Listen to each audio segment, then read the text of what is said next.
we shall reflect on the life of Blessed Frederic Antoine Ozanam. Born on the 23rd of April 1813 in Milan, Frederic Antoine Ozanam was the second of three surviving children born to Gian Antonio and Maria Ozanam.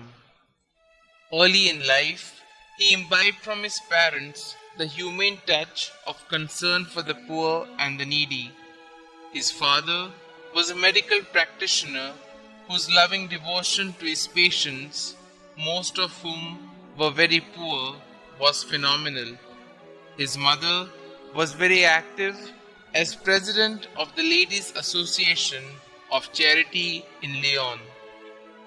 In time, Frederick's humaneness was to find due expression when a friend named Jules Devax introduced him to Sister Rosalie Rendu, the superior of a convent of the Daughters of Charity located in the poorest district of Paris. Working with this organization, founded by Saint Vincent de Paul, brought him in close contact with the derelicts of society and eventually inspired him to found the first conference of charity in May 1833 with the avowed objective of visiting and helping the poor both materially and spiritually. However, so enamored was he of the saint's life and work that he placed his new fledgling apostolate under his protection and patronage, naming it the Society of Saint Vincent de Paul. Today, the SVP has nearly 50,000 conferences spread across 5 continents.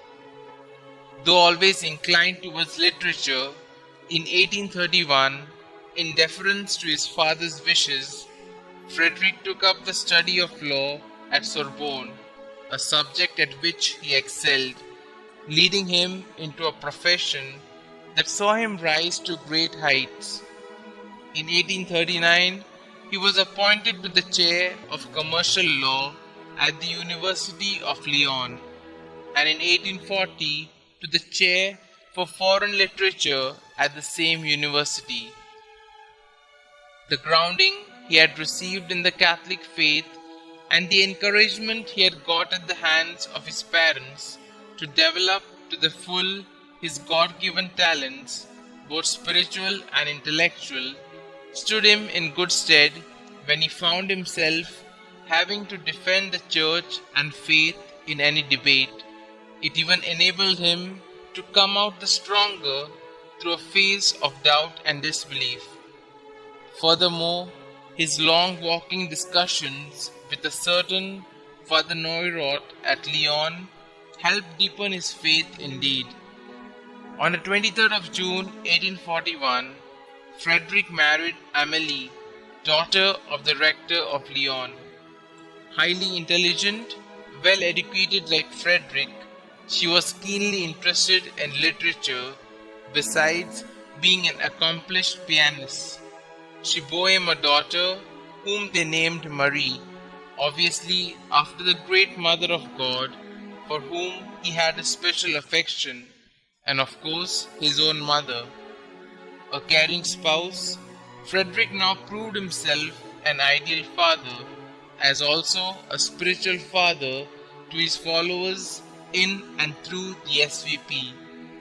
A Christian to the core, this lover and servant of the poor, by now failing in health, was forced to travel to Italy in 1852 along with his wife and daughter in search of a cure. However, while on his way back home, he breathed his last at Marseilles on the feast of the Nativity of our Blessed Mother in 1853. His last words being, my God, have mercy on me." The Lord, of course, not only heeded his plea, but also had him raised to the honors of the altar at the hands of Pope John Paul II during the World Youth Day celebrations in Paris in the year 1997.